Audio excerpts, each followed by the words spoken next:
Hi, I'm Saffron, and I am the creative director of Circus with Purpose.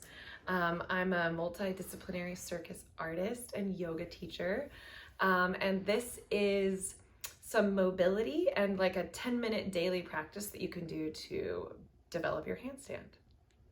I hope you enjoy. Guys, these are a few mobility and handstand alignment drills that you can use to train and progress into your inversion. So whether you're doing headstand or handstand, and also these help to prevent injury. I recommend doing this little practice once a day if you can, because learning movement pathways like inversions requires just repetition so that the body can adapt into these new ranges of motion. And so we'll start with this thing called a lacrosse ball, or sorry, a peanut. You can also get a lacrosse ball, or sometimes people use tennis balls. But what we use is this to do is to massage the muscles. So with handstands, all the muscles around our shoulder girdle, if they're tight, they will prevent us from getting our arms into our overhead range of motion. And the main ones are the pecs and the lats. Also, the upper traps tend to get tight and can sometimes cause neck pain, so we're going to do all three. We'll start with the pecs, which is if you find your collarbone and you find your shoulder, basically underneath your collarbone and like right up to your shoulder bone, there's like this whole kind of triangular region. These are your pecs. So there's like the big pec and then there's the pec minor. The pec minor is usually that one that kind of closes our shoulders. So more towards the shoulder will be your pec minor, but you can get pretty much this whole area open. I recommend doing it for like a minute at a wall or on a yoga block on the ground. So you can just go up to the wall, move around, and just rotate through your arm bone. You'll kind of find it, see where you feel it. And this is also really great for opening up for back bends. It's about a minute, just massaging. I move my neck around. I bring my arm up overhead.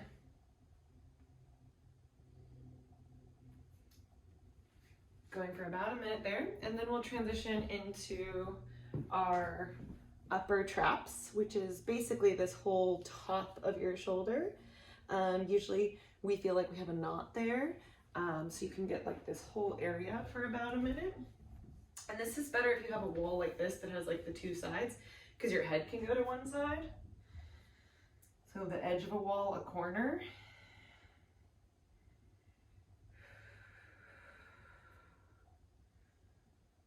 Woo! That's really good to release. Sometimes I feel a release in my jaw when I do this.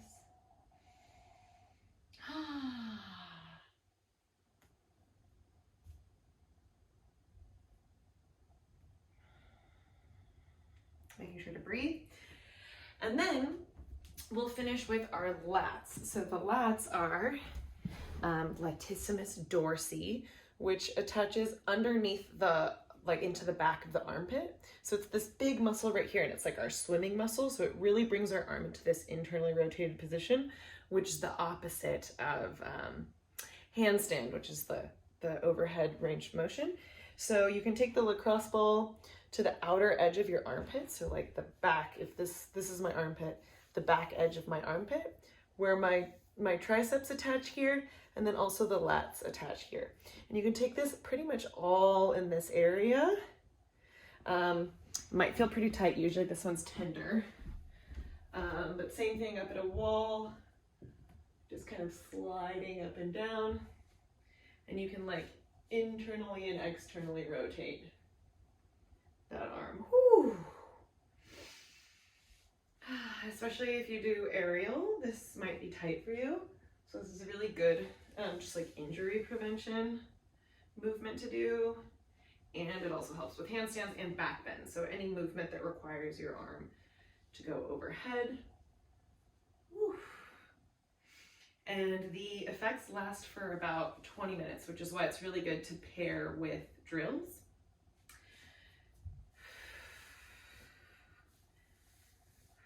And you can do this before or after your warm-up. So drills, of course, are better when we've done some warm-ups. So if you want to like pause now and do your other side and do about 15 minutes of like warming up, go ahead and do that.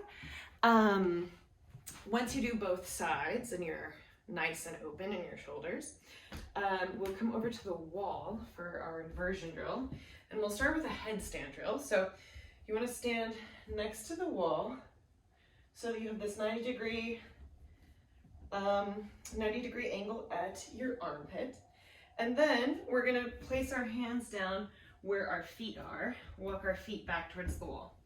So for headstands, we want to check in, grabbing onto both of our elbows. Make sure we're touching the top of our head to the ground, and we don't want to put a ton of pressure. So we just want to put a little bit of pressure, and make sure that our elbows stay in this triangle. A common thing is that the elbows splay out. So if that's happening to you, you can use a strap to keep your elbows shoulder width apart. Next, we'll push down, just taking that top, not the forehead, the top of the head, onto the ground, and then the back of the head should push down into our hands, so in the palm of our hands. And then here, we can just practice pushing down through our shoulders. So you can do about 3 to 5 of these. Notice if your elbows start to splay. Woo-hoo-hoo-hoo. Really good, nice shoulder strengthener. And then, when you're ready, we'll push down, and we will start to walk the feet up the wall. So you can work here and just holding this position. This might be good for you. If you want more, you can take one leg up and the other knee can kind of bend so that you keep your hips right nice and stacked. And then you can work on tucking down really nice and slow, maybe tapping the ground and then maybe going back up. Check in that your leg's not back here. You're nice and squeezing your hips together, squeezing your belly in, tapping down and up. And then you can even start to maybe pull the other leg up off the wall, keeping your hips nice and even, working on your tuck and maybe squeezing all the way up.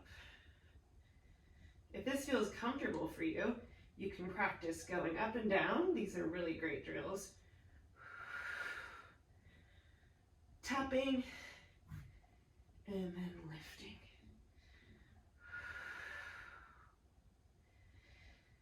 I would recommend doing about 3 to 5 of those if you're working on your presses.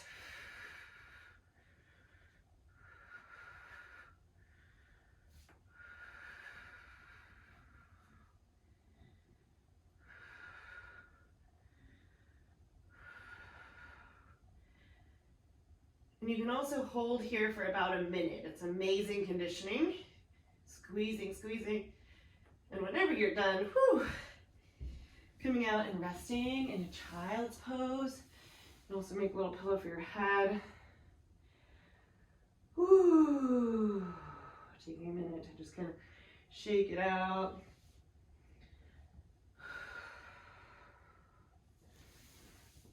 Just stretching those shoulders.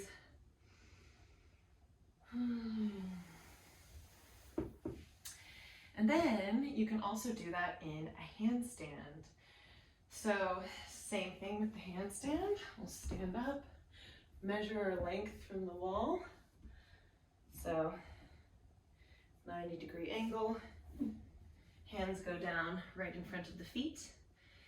For your hands, you want to make sure that your arms are spread so that they're shoulder width, or if your shoulders are tight, a touch wider. Fingers are open like sunshine hands. And then you can do a little wrist stretch, so lifting up the heels of the hands and then down, and then lifting up like Thing from the Addams Family, just doing a few of these. Making sure your hands are nice and spread wide. And then we want to try to keep the weight in the L of the hand. From there, we'll walk our feet up the wall, same thing. And try to find our hips at a 90-degree angle. So you might notice here, I'm kind of opening through my back, my ribs are splayed, and I'm just kind of stretching here. For me, it's much harder And much better for me if I can pull my ribs in and actually look up. So it's good to practice just this shoulder opener and strengthener. Holding here for about a minute. You can try pushing the ground away from you and try to pull those ribs in. Woo! You can also add on here, reaching that one leg up and then toe tapping down. This is really good strengthening. 2, 3, and up. Woo. And then come down and just rest for a moment. It's really good to just practice getting your shoulders to hold your weight like that.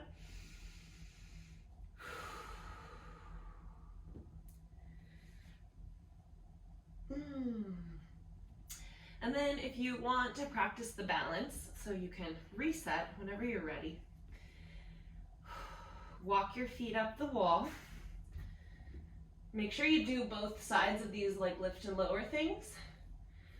And then you can take one leg up. So this is to practice getting, so when we stand, we have our hips actually over our toes. So we want to move our shoulders over our fingertips. And then you can start to bring the other knee down towards your hips or towards your ribs. And then go back onto the wall.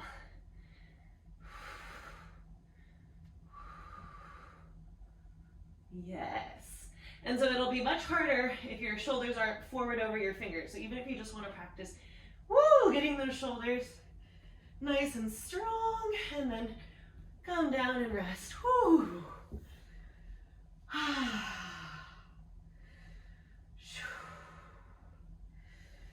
Ooh, and then check it out. So those drills are good for no matter what level of inversion you're working because they're so strengthening. So I hope you enjoy them, and I hope you can make some time in your routine to show up for them, like a little 10-minute practice every day or every other day. And let us know how it goes. Mwah.